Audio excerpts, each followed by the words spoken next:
You are looking live at Pigskin Previews presented by PrizePicks here on the Kentucky Sports Radio YouTube channel. I'm Nick Roush, joined by my good buddy, Mr. Adam Luckett from Kentucky Sports Radio, where we're sharing our locks for week 2 of the college football season. If you were a subscriber to KSR Plus, you saw Luckett's locks. If you followed him, if you tailed him, an 8-2 start in week 1. We're hoping to keep that train rolling in week 2 with a jam-packed slate that should certainly be exciting, starting off with a showdown in Stillwater between Oklahoma State and Arkansas. We've got Texas, Michigan in the big house on big noon kickoff. A little Cyhawk is competing with Kentucky and South Carolina for that 3:30 time slot. And then the night slate's looking sharp as well. Some good games this week. Tennessee, NC State at 7. Nebraska, Colorado. That's obviously going to draw a lot of eyeballs. The Huskers are a 7.5-point favorite at home. Clemson in a dangerous spot against App State at 7:45. Oregon, Boise State, low-key fun game, Mr. Luckett. Maybe a little Ashton Genty explosion once again to keep them close with Oregon, who didn't look great in week 1. And then, I mean, having an after-dark game with an SEC team, how much fun was Mississippi State, Arizona State a year ago? And now we're getting the Sun Devils as a 5.5-point favorite late into the night. It was Arizona, Mississippi State, Arizona, but now they're playing the other. Was that the Territorial Cup, I believe? Arizona, I just call them the Four Corners. Just, the Utahs. Okay, Brett Yormark. That game could be fun. Also, why are they Mississippi State? They trying to expand from Starkville to the desert? What's going on there with all these Arizona games? Well, I love it because Mississippi State new, but I'm going to be able to. They're in a window where I can sit down and watch them and play. That late game, Nick, we get home, settle in, and that'll be on the tube. So I'm excited to sit down and watch that one for sure. Of all of I mentioned some marquee games. I think the one I'm most intrigued by, because they're just fun to watch, is Travis Hunter and Shedeur Sanders in Colorado taking on the Huskers and Dylan Raiola, because both teams have produced fun football games. Not necessarily good, high-quality football. Different ways, yeah. Yeah, like Nebraska is more of a yakety-sax, turnover-plagued operation, but they're always in one-score games. They always lose it. Colorado is somewhat similar in that they produce fun games, but it can blow up in their face at any given moment. And these are also two programs where it's wager at your own risk. I did the thing last year, Luckett. If you all watch this program on the KSR YouTube channel, I took a hit of that Nebraska and I got a win. I couldn't quit the stuff. And it was dangerous for my accounts. I can't go back to the well here, but I'm fascinated to see this matchup between Dylan Raiola, Shedeur Sanders. Like, how real is Raiola? That is going to be a highly, highly entertaining game. I don't know if it's going to be a good football game necessarily, but it should be a lot of fun to watch. Yeah, I think it's a good test for where both teams are. For me, Colorado under, Nick, is kind of an important game. Don't need Colorado to win that one. Right. So that's an important game in that race. I think Nebraska's got higher expectations this year. We'll see what Raiola does, but they did some good things in the portal, specifically at receiver, in offensive line, and then they've got a schedule where they can win 8 or 9 football games this year when you kind of look at it. And coaches, year 2 is always a big year, I think, for new coaches. You should see a big bump year 2 typically. Yeah. You should Matt Rule's kind of notorious for that, Right. +3 or +4 in the win column from your first year, especially if you don't have a great first year. And so this is an important year, I think, for them, that you want to see some proof of concept there. So it's a big game. At home, they're excited, old rivalry. Shedeur Sanders has to play hero ball. I mean, it's been that way for 2 years now at Colorado. Yeah. It was that way against North Dakota State. So can he do that in a raucous environment against a good defense? Definitely going to be interesting to see there, in a fun kind of retro it's a fun Jersey game because it's yeah. what a lot of people grew up on, that part of the country, Colorado, Nebraska. Well, Big 8 And it's action. I think it's a measuring stick for, both sides here. Yeah, and as much as it's fun to hate on Colorado, and I'm amongst them, and not necessarily a hater, like they're fun to watch, but I kind of know what they are as a program. They're a video game team, right? Um, but discounting the skills of Travis Hunter and Shadur Sanders, just silly. Just silly. What was really silly, Luckett, is last week when we shared our prize pick selection, I picked the only Colorado receiver that seemingly didn't have 100 yards in Will Shepherd. Not making that mistake again this week when we play our prize picks selections. If you've never played prize picks before, it's the best way to play daily fantasy sports. Just download the PrizePicks app or visit them at prizepicks.com. Check out the squares and then select more or less. If you put 3 together and you nail them all, you're going to get 5 times your selections. And since the NFL season's kicking off like it, throughout the month of September, you're getting Caleb Williams over 1 passing yard is a free square for you. So you can juice up those prize pick selections with the addition of Caleb Williams. And we've got I was pretty bad last week. It was on all accounts. So I handed the task off to you. You've got Corey Connor, who I believe was a former LSU Tiger, if I'm not mistaken, correct? That is right. And there was a time where he entered the portal, Nick, and we thought Kentucky might enter that chat. And we learned that was he was committed to Cincinnati probably before he got in there.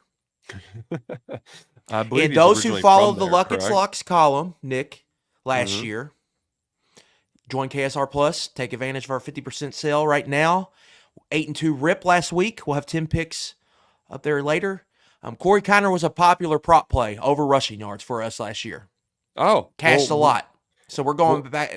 So on Prize Picks, you can get the more rushing yards. So we're going to go back to that here week 2. And we're also taking a closer look at Malik Murphy, the former Texas Longhorn, now playing for Duke. More than 203.5 passing yards. And then Grayson McCall, former Coastal Carolina Chanticleer, is now at NC State. More than 241.5 passing yards in a game where he's probably going to have to throw a lot to be able to keep up with the Vols offense. Those are this week's Prize Picks selection from the Prize Picks Pigskin preview. Just download the PrizePicks app or go to the website and use code KSR to receive a guaranteed $50 in your account once you play $5 in lineups. You don't have to win when you play. Just put $5 in your account and you'll receive $50 from PrizePicks when you use code KSR at PrizePicks.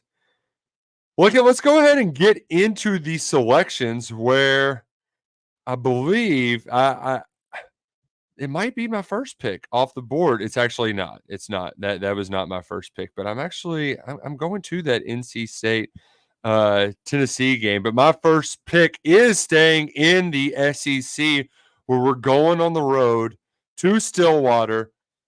Arkansas is a 7.5-point dog, getting the touchdown and the hook against Oklahoma State. Sam Pittman's 9-3 against the spread as a road dog. And our friend John Neighbors pointed out that these two schools, they're only 3.5 hours away. Like it's a regional game, but they don't play it often. They haven't played since 1980. And this is a big game for Sam Pittman. He's got to have the boys ready to go because there aren't a whole lot of winnable games on this schedule. And I don't want to overreact to scoring 70 points in the opener, but clearly Petrino likes what he has with Taylor Green at quarterback. They've got something there. And I don't trust the Oklahoma State defense. They're ranked 39th in SP Plus preseason. I also think they're going to have to lean on Ollie Gordon a lot this year to be able to produce offense. So even if it's a lower scoring game, there's two teams that want to run the football. And I like this one to be close. I don't know if Arkansas can go into Stillwater and pull off that upset in front of the Pickens scoreboard where every time I think of that stadium now, I think of the crazy guy just like staring at him while they're kicking the field goal. You know what I'm talking about. He was on The Surreal Life. He's got the fake teeth and he's done a lot of cocaine. Who's that celebrity I'm trying to think of? You know what I'm talking about, Luckett? Going down a weird rabbit hole here, dude. I just can't think of the crazy guy, and the chat might help me out. I cannot think of the crazy guy, but yeah, nevertheless, it is a challenging atmosphere, but I think they're going to play it close, and I think Arkansas is ultimately going to come away with the win here, and not the win, but cover the 7.5 against Oklahoma State. Yeah, this one's harder for me to get a feel on. I do like Pittman as a dog. It's typically where they play the best. Oklahoma State, you're still trying to get a feel for them. I don't know, like Arkansas, where they're at on defense. Like I think their offense is probably going to end up having a high-ish floor, maybe mainly the Petrino factor here. But defensively, I don't really have a good feel for where Arkansas is at. So definitely one that I could see going either way. I looked at the under here, was kind of my angle on this game when I kind of went through my list this week. Probably not going to end up playing that, but not really sure where I lie on this, but I do like the trend here with Pittman as a dog. Gary Busey was the guy I was thinking of. You know Gary Busey, got the big old teeth. Before one of the kicks, they had him up on that giant screen for the visitors to look at before he swung away. Mr. Luckett, who do you have for your first selection this weekend? Yeah. Played Georgia Tech twice already this season, Nick. We play the totals. Under, cash. We're actually going to play the side here. Georgia Tech -2.5 at Syracuse in the Dome. Again, Syracuse was one of those teams we played the team total under in the preseason. A team I'm fading. Ohio, which I think is probably going to be a losing record Ohio team this year in the MAC. That was a close football game. Syracuse struggled to run the ball. They had to pass it. Kyle McCord had a good game. But I like Georgia Tech here. I like Georgia Tech to win the line of scrimmage. I like them to run the football here, and that's a short price. I think I'm laying with the better team in this matchup. Not going to overthink this here. I think Georgia Tech goes in there and probably scores 30-plus points and covers the less than a field goal spread here. So Georgia Tech -2.5 here. Ramblin' Wreck gets off to a 3-0 start. Yeah, and I know it's Florida. It was just Florida State, but having the conference experience too under their belt this early, it's not like they're not going to be prepared for this game. And I also kind of like that Georgia Tech's away from home, just giving Brent Key another reason to have the boys fired up to go see Fran Brown and Co. in his first ACC game. So yeah, I think I might ride with you there. I rode with you on the Vandy under, and that was one of the few unders that didn't get home last week. Are we still feeling confident about unders early in the season, Mr. Luckett? Yeah, we're there. I didn't have as many this week. Okay. But I got one coming here. Okay. Down the chute. We'll patiently wait for that. For my second selection, this was a pick. I rarely do this, Luckett, where on Sunday I have my head on a swivel. But I saw somebody tweet out the line, and I just pulled on my app. I instantly wagered it. I got Tennessee at -6.5 on Sunday. At FanDuel right now, it's at 7.5. I've seen it in other books at up to 9.5. So this line is all over the place. Tennessee at NC State. It's very volatile. There's a lot of money on the Vols. SP Plus has Tennessee -14. You don't get that many SP Plus disparities that great. But my biggest thing here is just, non-conference foes just are not used to the Tennessee offense. And that's just going to throw them for a loop. If NC State, I think their defense is, that's kind of what you're betting on. If you think that NC State's a good ball team, you're betting on Dave Doran to have that defense in good shape. I think it's in better shape against the run and will not be able to keep up against this Tennessee pass offense. So then you've got to lean on Grayson McCall and co. And Grayson McCall, what we think of him is probably better than what he actually is because he just tore everybody up in his conference during that COVID season. I don't trust them to be able to put up a bunch of points. So give me the Vols to come in and really just roll. Let's fade the ACC. As much as I hate Rocky Top, I'm going to bet on him to score a bunch of points and make sure that NC State just can't keep up with them. So give me Tennessee with a relatively large number here. I'm with you. If I played a side, it would be Tennessee. but there's a big but for me, like handicapping this game. NC State runs a 3-3-5. They run the Big 12 3-safety defense that was installed to stop this offense, the Art Briles offense. Safety, middle of the field, play press man on the outside, and have 2 safeties deep, willing to give up bodies in the run game and dare you to run it. But we're not going to get beat with verticals. That's where this scares me. Like Nico played great against Iowa, Nick, but he didn't. And he looked awesome. I'm not saying, and he's probably going to be really, really good, but he hasn't really had to throw the ball to win yet. You know? I think in this matchup, NC State, like I look at NC State offensively, I think McCall's good, and they've got weapons, I think, offensively. Casey Concepcion's a good receiver. They got Justin Jolly, like a flex tight end out of the portal that's going to be a draft pick. They got a guy from Ohio State that can play. I like their running back, the guy they got from Duke, Jordan Waters. Like I think they've got some weapons on offense, and I think they'll be able to score some. So I could see them potentially like being sneaky here. In the defense, they just play the style of defense that would worry me in this game that could allow NC State to hang around. And like Vegas adjusted quick here, but I do wonder if they were seeing something here with that 4.5 that they put out early. And they were willing to adjust and not take a bath here. But that's my only pause is stylistically, I think NC State plays a style and has the artillery on offense they've got the DNA to how you beat Tennessee, but we'll have to see if they can go out and do it. But that's just where with all that said, if I play a side, I'd play Tennessee. Well, I appreciate you giving the other side. But it's not to say that just because they kind of struggled a little bit in week 1 against Western Carolina that we should overreact greatly to it. But I don't know. But if you look at the numbers, they had over 500 yards of offense. It was kind of a weird game. NC State, though, to me, Luckett, as a program, is kind of like Dave Doran and Mark Stoops aren't so different. This is a year where they come in with some hype, and I think that's when they underperform, similar to Mark Stoops and co. So I'm thinking that this is a big spot for them to prove it, and while they might show some juice early on, they're just not going to be able to keep up. So and we know Tennessee secondary is an issue, and if you can pass block at all, there's going to be passing yards to gobble up against them, in my opinion. We'll have to see. That should be a fun one to start your day on Saturday. Luckett, where are we going for your second selection? Scott's Tots. Cincinnati at home, -1.5 versus Pittsburgh. Satterfield has won 2 years in a row head-to-head against Narduzzi. I think he was a dog in each game, so they've covered each time. I just like this matchup here. Again, that defense I just mentioned, Nick. Satterfield hired someone off the Iowa State staff to kind of run that 3-3-5. Pittsburgh's switching to kind of this spread offense with new offensive coordinator Cade Bell. I think they're going to be built to stop this offense.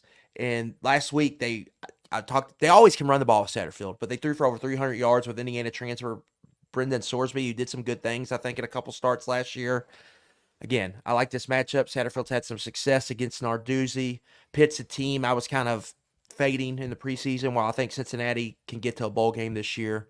So I like the Bearcats at home. It's a big game for both teams, but I like them at home, laying the small price here. I think they'll be able to run the football, get the play-action passing game going, and I think that defense will make Pitt earn it with a new quarterback making his first career road start, and Eli Holstein, the Alabama transfer, going to Nippert. Cincinnati's honoring that 2018 or 2009 team, I think, Nick, that threw that the Benz pass, Pike to Benz, that finished an undefeated season. Pittsburgh, they got them into the Sugar Bowl where they got to get beat by Tim Tebow in Florida by 1,000 points. So they're at 15-year anniversary for that team. So it should be a raucous home crowd there at Nippert, but I like the Bearcats here, -1.5. Big game, but for both sides. Old Big East rivalry. But I like Cincinnati here with a short price at home. People forget it is an old Big East rivalry. Just bet on Scott Satterfield at your own risk. I'll leave it at that. I will not, but I will happily let you do that, Mr. Luckett. And I will happily steal. I call dibs on this as my lock of the week. I can't tell you how much I loved it. When I saw how short this price was, it was easy to jump on. in an instant. I mean, didn't have to think twice because in this rivalry game, it's become a one-sided rivalry. Matt Campbell, he shakes in his bootstraps when he has to go into Kinnick, and Iowa, they're gonna kick Iowa State's ass. They've won 7 out of the last 8. There's no way the Cyclones are going to be able to score. Give me Iowa laying the short number at -2.5. You better jump on it, though, because it might be up to 3 by the time you're watching this. So I also like to, even though it was against Illinois State, their offense seemed to go somewhere and get into a rhythm, kind of what we wanted to see more out of Kentucky in the second half against Southern Miss, where it's like, okay, it takes a minute, but then you kind of start to flow a little bit. So Iowa, I can't imagine, especially at home, thinking that Iowa State can win this football game, because that's basically what you're asking them to do with a price this short. Yeah, they've Campbell's beaten them once, and it was 10-7 2 years ago. The total, so Iowa scores 14 points, they're probably going to win this game, and then with the short price, they're probably going to cover. The total, I think what was the trend you? We're going to get to that. Just hold on. Okay, we'll get to that. But the total's already 35.5, and I wish I could have seen what it was when it opened. I don't think it would have been near 40, but it was 36. We'll get to the total. Just okay. hold your horses. All right. Well, grab one of those horses, Mr. Luckett. Who's your third pick? Yeah. Here's your undersweat of the weekend. Baylor at Utah. Now, Nick, this is a Big 12 game. That's not a Big 12 game. Since this game was scheduled before, this is going to be a non-conference game, even though both these teams are in the Big 12. Baylor at Utah. These teams played last year in week 2, and it was a total slugfest in Waco. I don't think it'll be that necessarily, but I like the under here. We all know about Utah and how they play defense. But Dave Aranda's taking over defensive play calling. I don't think long-term that's a good idea, but short-term I think they'll reap some of these rewards. They looked much improved on defense, the Bears did. They had 10 returning starters, Nick, and the guy, transferred starter they added, was in Baylor for 3 years before he left and came back. Left for Arkansas, now he's back. So they got their whole defense back. Aranda's holding the play sheet. I like the kind of defensive matchup here. So under 54.5 here in Baylor, Utah. All right, there you have it. Those are our selections. If you're listening at home, a quick recap of my selections. Arkansas plus 7.5, Tennessee minus 7.5, and Iowa minus 2.5. Luckett has Georgia Tech and Cincinnati covering small numbers, and Baylor, Utah under 54.5. What was your record last week, Nick? I was 1-2. I ultimately did not use my real dollars on West Virginia to cover. It's Thursday. You wake up Saturday morning and you think, I don't know if I'm feeling good about this. So I shied away from that. But Georgia was my lock, and so I invested a little bit heavier on that. I'll do the same this week with Iowa, which reminds me I probably need to double up and put some more coin on it as soon as we wrap from here. You were 2-1, I believe, on the show. 2-1. And then 8-2 in the column.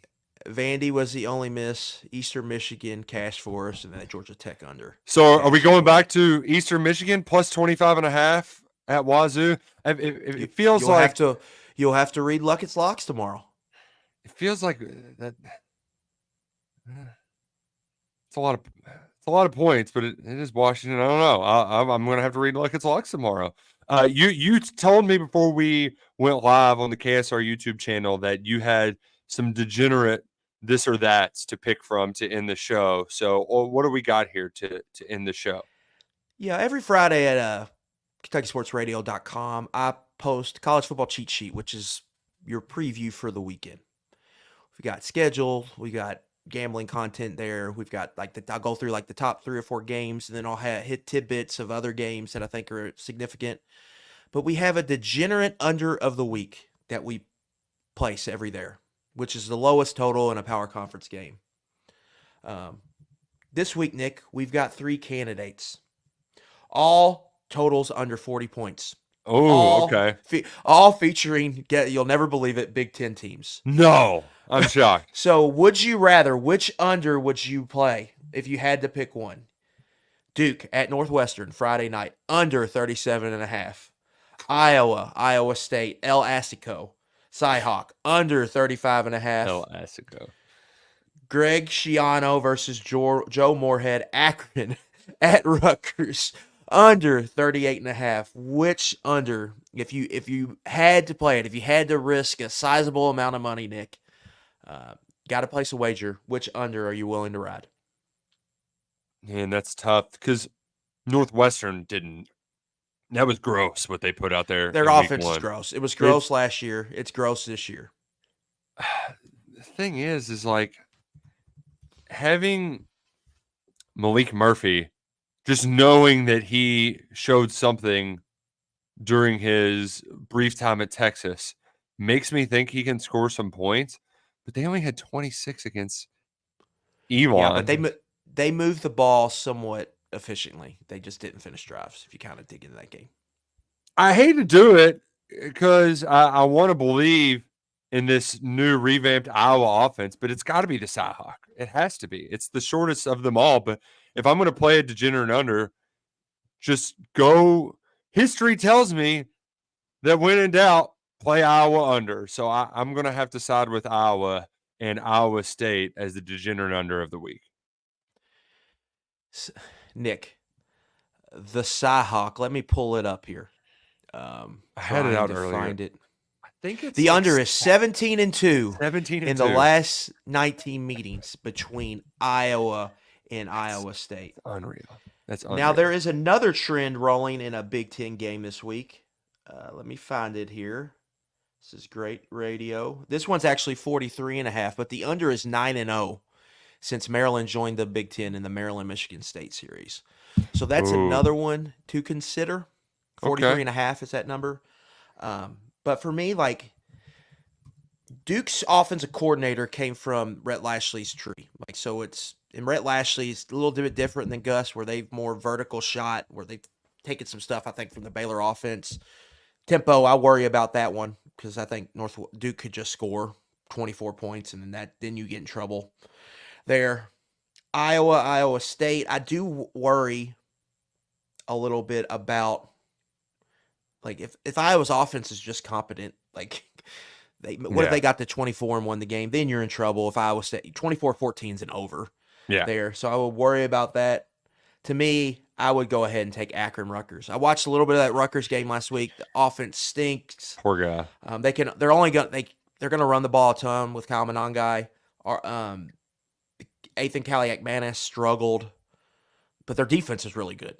So as long as you don't get a defensive or special teams touchdown here, Nick, I kind of like that Akron Rutgers under 38.5. So I would roll with that one. But the trends are strong in the Iowa State, and Northwestern's offense is putrid. So Northwestern might overtake Iowa, though, this year. If Iowa's offense gets rolling as kind of our weekly degenerate under in college football cheat sheet, because that just became Iowa every week last year. As we all know, the running joke, but Northwestern might take the title this season. Stewart's watching along live on the KSR YouTube channel. Says, first time watching live, listen to all the 11 Personnel podcasts. Love listening. Keep up the great work. We appreciate it, Stewart. We're going to close. John Neighbors, people are not big fans of our friend John Neighbors in the chat. I don't know. I don't like that. I'm a big fan. He's a great dude. Speaking of unders, is under 42.5 the play for Kentucky, South Carolina? Because the longer I've thought about it, the more really this game to me just comes down to how many points can Kentucky score?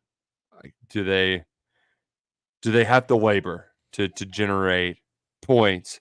Because I don't think South Carolina is going to be able to. So for a lot of this, if you believe that, just play the South Carolina team total under, which is 16.5, and I kind of thinking that's going to be the case if you just keep prevent them from turning the ball over. Or if Kentucky takes care of the football and doesn't just hand them points, I can't see them going on 2 long drives to score touchdowns. Yeah. Back to our good friends at PrizePicks here, Nick. I texted you this before the show, but what's really shocking to me, rushing yards, more or less. Rocket Sanders was only at 52.5. Oh, and he's a guy that's gonna get like 20 carries. So to me, they're kind of daring you to take the over here. Yeah. with Rocket Sanders. And I'm trying to find Demi Sumo. I thought I saw Demi Sumo Karngbae on here. I don't see him anymore, but I thought I saw, yeah, here he is. Demi Sumo Karngbae, 72.5. If Kentucky gets 72.5 rushing yards from DSK, and he's probably not getting more than, I would say, 11, 12 carries, 13 carries, that's a pretty good sign. If Kentucky dominates that rushing battle, then I would feel pretty good about laying that 10.5. That's the secret in some of these props. If you know how to kind of read the situation, Rocket Sanders, 52.5 rushing yards. If he's under 50, you're going to have a hard time scoring points in this game. They're going to have a hard time getting 200 yards of offense. I mean, that's kind of what it's telling me. So it's going to be exciting. 3:30 kickoff on ABC. Kentucky versus South Carolina, the big game of the week. But we've shared some of our best picks for the rest of your week 2 of college football. We got the NFL tonight. Your Bengals on Sunday. A little Friday night Peacock action NFL too. So a great weekend of football. Our first NFL weekend. I can't wait, Luckett. It's going to be a lot of fun. And I'll enjoy every minute. Mike Gesicki, anytime touchdown on Sunday, 3-1 odds. Lock it in. Bengals tight end, going to be a big role on this offense. He's playing his old team, and he didn't love how things went for him in New England. So I think Cincinnati's going to be highly motivated to get him in the end zone. Mike Gesicki, anytime touchdown, 3-1. Lock it in. You heard it here first, folks. We appreciate you following along on the KSR YouTube channel. For Adam Luckett, I'm Nick Roush. Go Cats and go Kroger.